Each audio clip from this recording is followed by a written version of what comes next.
सभी को नमस्कार। आज की YouTube की क्लास में आप सभी का स्वागत है। आज हम एटमॉस्फेयर वायुमंडल का अध्ययन करेंगे और इसमें सबसे पहले हम वायुमंडल का जो संगठन है उस पर चर्चा करेंगे। पृथ्वी के चारों तरफ जो वायु का आवरण है इसे ही वायुमंडल कहते हैं।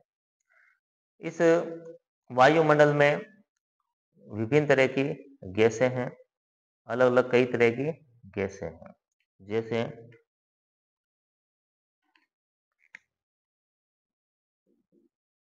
वायुमंडल।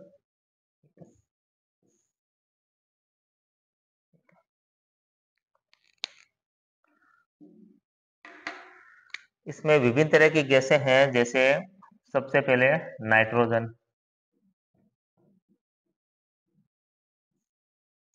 उसके बाद ऑक्सीजन,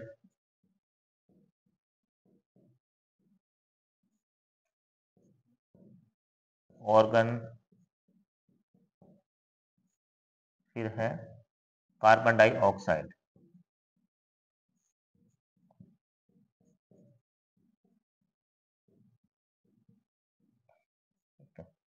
ये विभिन्न गैसें हैं और इनका ये क्रम है क्योंकि वायुमंडल में सबसे अधिक मात्रा नाइट्रोजन की है, लगभग 78%, और ऑक्सीजन है 21%, ऑर्गन है 0.93%, और कार्बन डाइऑक्साइड है 0.036%।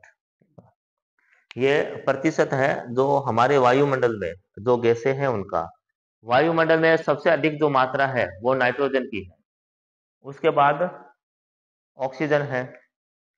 नाइट्रोजन और ऑक्सीजन दोनों गैसें मिलकर वायुमंडल का 99% भाग है, ठीक है। 99% या इससे भी अधिक जो वायुमंडल में जो गैसों का जो योगदान है वो नाइट्रोजन और ऑक्सीजन का है। उसके बाद ऑर्गन, और ऑर्गन का है 0.93%, और कार्बन डाइऑक्साइड है 0.036%, ठीक है। तो ये क्रम है। उसके बाद अन्य गैसें आ जाती है, जैसे हाइड्रोजन, हीलियम, ओजोन, जेनॉन, ये क्रिप्टॉन, ये अन्य गैसें भी है इसमें, ठीक है। रेडॉन, ये अन्य गैसें हैं, ठीक है।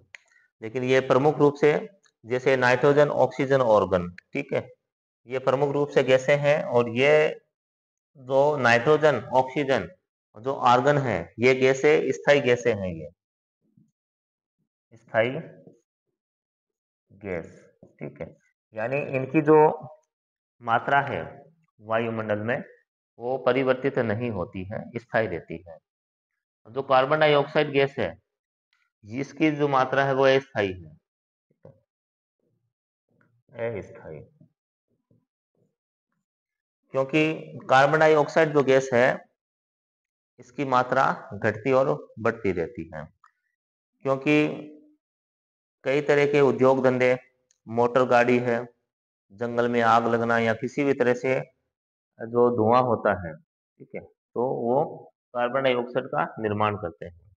तो कार्बन डाइऑक्साइड है, इसकी मात्रा जो औद्योगिक क्रांति है,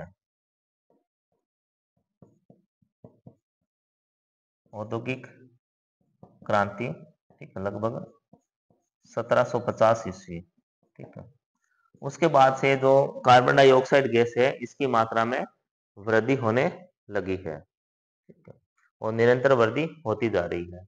हालांकि अलग अलग समय पर पर्यावरण को बचाने के लिए कार्बन डाइऑक्साइड है इसकी मात्रा को कम करने के लिए सम्मेलन होते रहते हैं, लेकिन देखो ये कितने सफल हो पाते हैं, ठीक है। तो ये वायुमंडल का में ये गैसें हैं अलग अलग, ठीक है। तो स्थायी गैसें नाइट्रोजन, ऑक्सीजन और ऑर्गन है, ये स्थायी गैसें हैं। ठीक है। इसमें जो वायुमंडल है इसमें मुख्य रूप से तीन जो तत्व है इसके, पहला है गैसें, दूसरा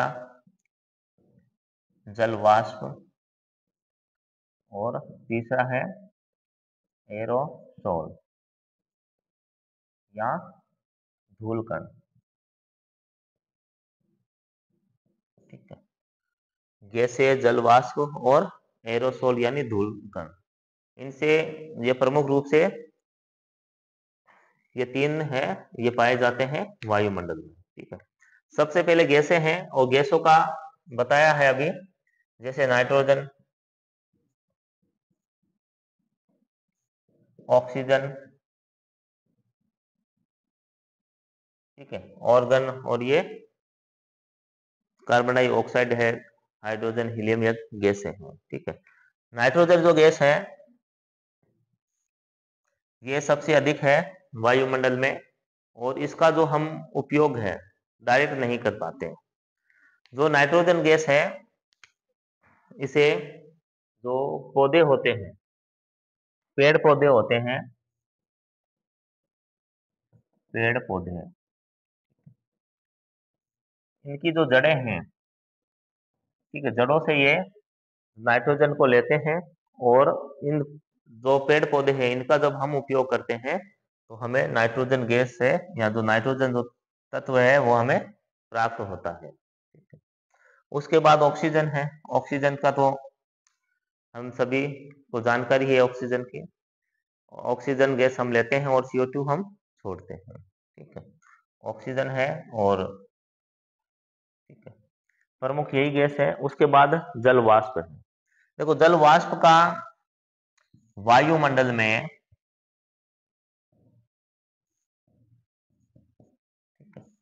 महत्वपूर्ण कार्य है। ठीक है। अब जल वाष्प का हमारे जो वायुमंडल में महत्वपूर्ण कार्य क्या है, क्योंकि जो इसके द्वारा जो पृथ्वी है इस पे वर्षा, ओस, चक्रवात, पाला, ये सभी जल वाष्प के कारण होते हैं। ठीक है। तो जल वाष्प की जो मात्रा है वो वायुमंडल में लगभग 2% है।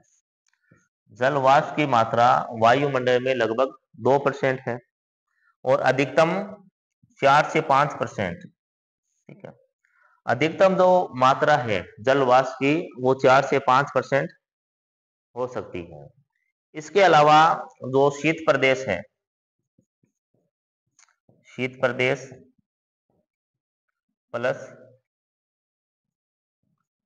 मरुस्थलीय क्षेत्र,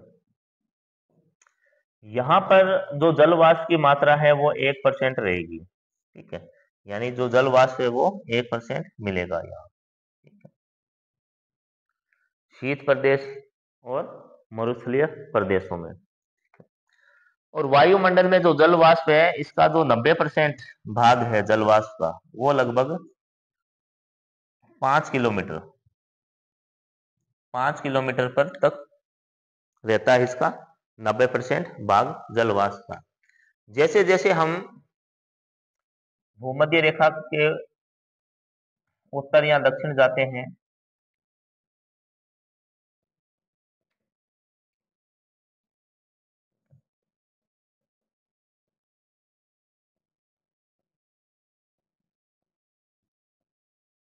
जो भूमध्य रेखा है ये हमारी भूमध्य रेखा है, इसके उत्तर या दक्षिण में हम जाएंगे तो इसकी मात्रा में कमी होने लगेगी। ठीक है।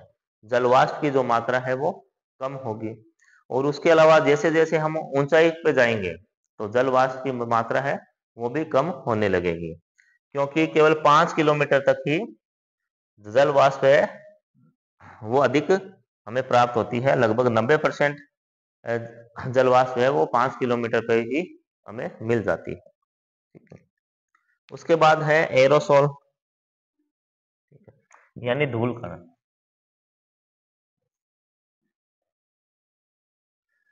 वायुमंडल में जो एरोसोल है, जो धूल कण है, ये भी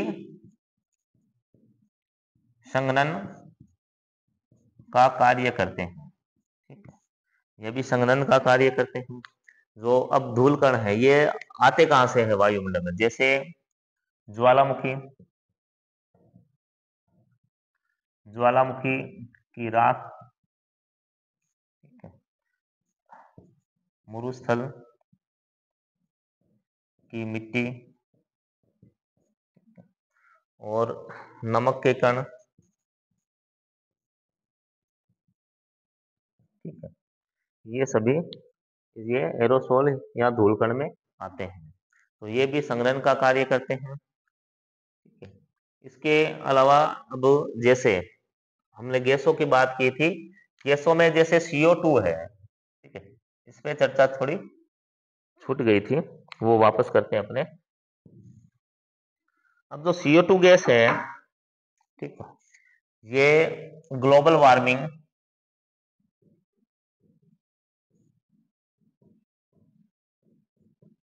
और हरित ग्रह प्रभाव, ठीक है, इन दोनों के लिए ये जिम्मेदार है। अब जैसे CO2 गैस है, ये मान लीजिए पृथ्वी है, ठीक है, ये सूर्य है, ठीक है। अब सूर्य से जो विकिरण आता है,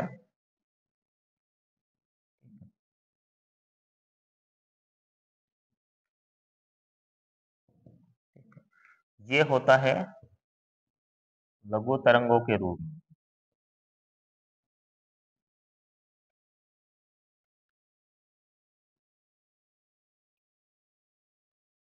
लघु तरंग के रूप में होता है, ठीक है।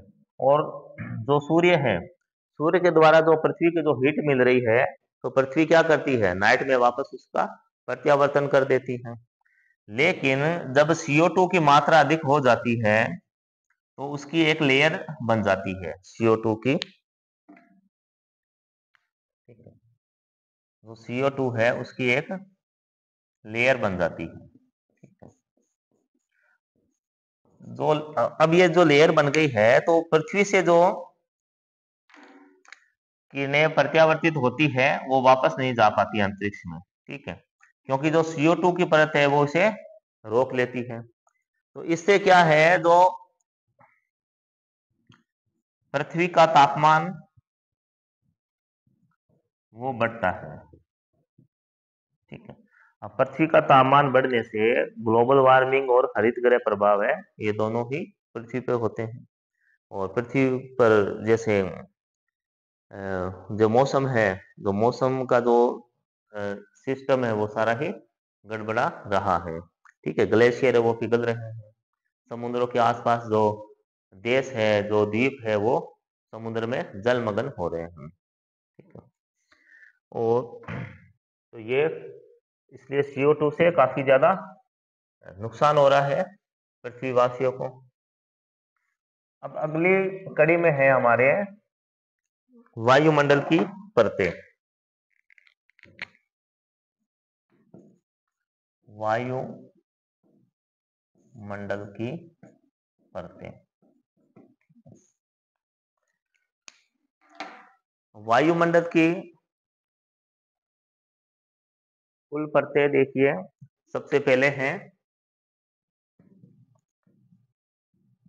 क्षोभ मंडल, समताप मंडल,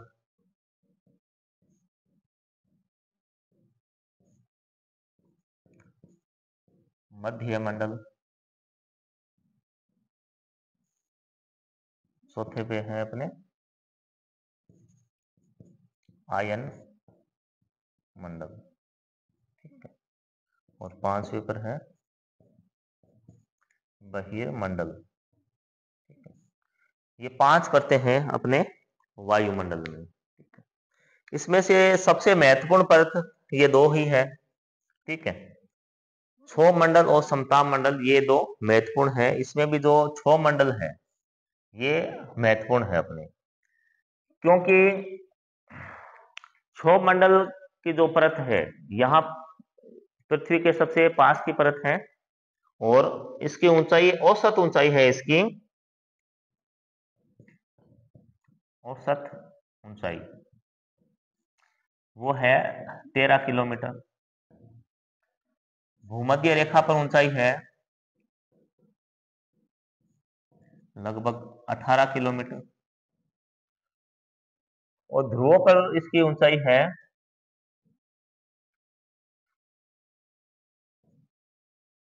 लगभग 8 किलोमीटर, ठीक है।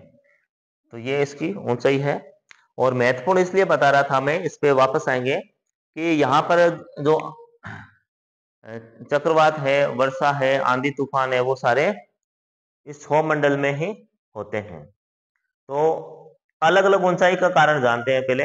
जैसे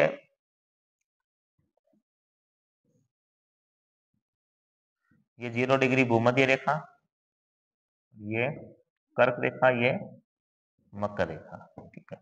इसमें जैसे भूमध्य रेखा पर तापमान अधिक होता है, ठीक है, और ये 90 डिग्री उत्तरी ध्रुव, ये दक्षिणी ध्रुव।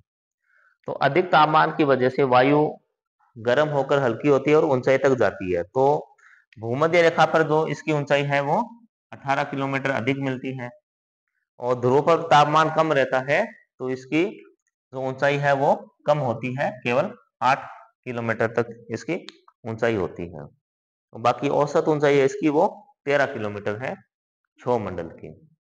क्षोभ मंडल के अनेक कई नाम हैं, जैसे संवहन मंडल,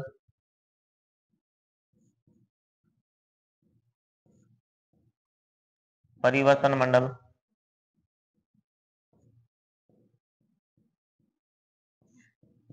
विक्षोभ मंडल, ठीक है। इसके कई अन्य नाम भी है क्षोभ मंडल के। इसके अलावा एक और बात महत्वपूर्ण है, जैसे हम ऊंचाई पे जाते हैं, जैसे हम ऊंचाई पे जाते हैं तो 165 मीटर पर 1 डिग्री सेल्सियस तापमान है वो कम होता है। इस तरह से 1000 मीटर ऊंचाई पर जाने पर 6.5 डिग्री सेल्सियस तापमान है वो कम हो जाता है। 1000 मीटर का मतलब हुआ 1 किलोमीटर।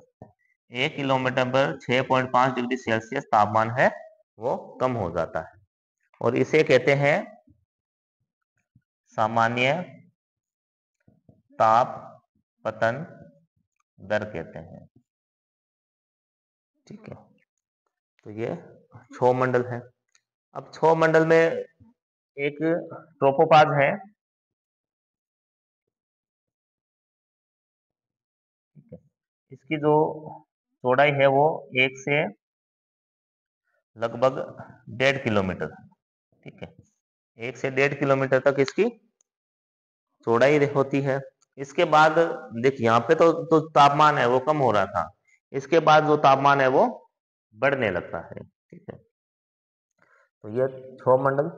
अब वो नेक्स्ट है समताप मंडल। अब जो समताप मंडल है इसके नाम से ही स्पष्ट हो रहा है समताप मंडल, यानी जहां पर समान तापमान रहता हो, ठीक है। अब देखिए जो समताप मंडल है इसकी सबसे पहले जो ऊंचाई है वो लगभग 50 किलोमीटर मानी गई है। समताप मंडल की जो ऊंचाई है वो 50 किलोमीटर मानी गई है और समताप मंडल नाम है यानी इस क्षेत्र में आंधी तूफान वर्षा ये नहीं आते हैं, इसलिए जो वायुयान है, ठीक है, वायुयान के यह परत जो वायुमंडल, जो समताप मंडल है, वायुयान उड़ाने के लिए सबसे सुरक्षित मानी जाती है। यानी जितने भी वायुयान उड़ान भरते हैं वो समताप मंडल में ही उड़ते हैं, ताकि मौसम से संबंधित किसी भी तरह का परेशानी नहीं होती है। ठीक है। उसके बाद समताप मंडल की एक ये विशेषता है, लगभग यहाँ 35 किलोमीटर ऊंचाई तक O3 यानी ओजोन की परत पाई जाती है। ओजोन परत, ठीक है, ओजोन की एक परत पाई जाती है, जो कि हमारे जो पृथ्वी है और पृथ्वी पर निवास करने वाले जो मानव समुदाय है और जो जीव जंतु है, उनके लिए जीवन रक्षा का कार्य करती है, क्योंकि यह सूर्य से आने वाली, ठीक है, हानिकारक पराबैंगनी विकिरणों से हमारी रक्षा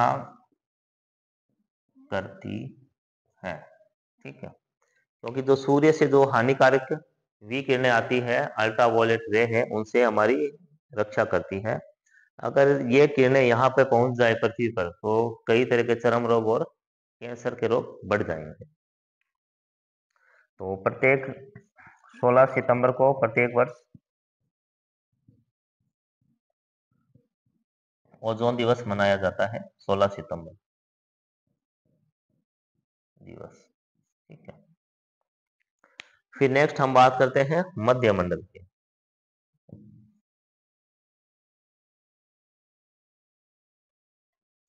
देखिए, मध्य मंडल है, मध्य मंडल की जो ऊंचाई है वो लगभग 80 किलोमीटर है। ठीक है, और यहाँ पे जो तापमान बढ़ना शुरू हुआ था समताप मंडल में, अब तापमान यहाँ बढ़ा क्यों? क्योंकि यहाँ पर ओजोन की परत है। ओजोन परत अवशोषण करती है सूर्य से आने वाली पराबैंगनी विकिरणों का, तो यहाँ तापमान बढ़ जाता है। लेकिन जैसे ही मध्य मंडल है, यहाँ पर अब तापमान क्या है, वापस से घटने लगता है तापमान। ठीक है, और जैसे जैसे देखिए जो वायुमंडल है, ऊंचाई पे जाते हैं वायुमंडल विरल होता जाता है, और अधिक ऊंचाई पर जो वायुमंडल है उसकी अधिक जानकारी भी प्राप्त नहीं है। तो एक तो यहाँ तापमान वापस घटेगा, ऊंचाई लगभग 80 किलोमीटर तक रहती है। उसके बाद है आयन मंडल। ठीक है, अब आयन मंडल में 4 परतें होती है, डी, ई, एफ और जी। ठीक है, ये 4 परतें होती है आयन मंडल में, और इसमें क्या है, जो रेडियो तरंगे हैं, ठीक है, वो यहाँ से प्रत्यावर्तित होती हैं, जो हमारे जो संचार माध्यम है उसमें ये सहयोग करती हैं। ठीक है, और बहिर्मंडल है। ठीक है, सबसे अधिक ऊंचाई पर है बहिर्मंडल, और इस बहिर्मंडल की अधिक जानकारी हमें प्राप्त नहीं है। तो ये लगभग 10,000 किलोमीटर माना गया है ऊंचाई इसकी, 10,000 किलोमीटर है। ठीक है, तो ये है वायुमंडल की परतें। ठीक, आज के लिए इतना ही। धन्यवाद।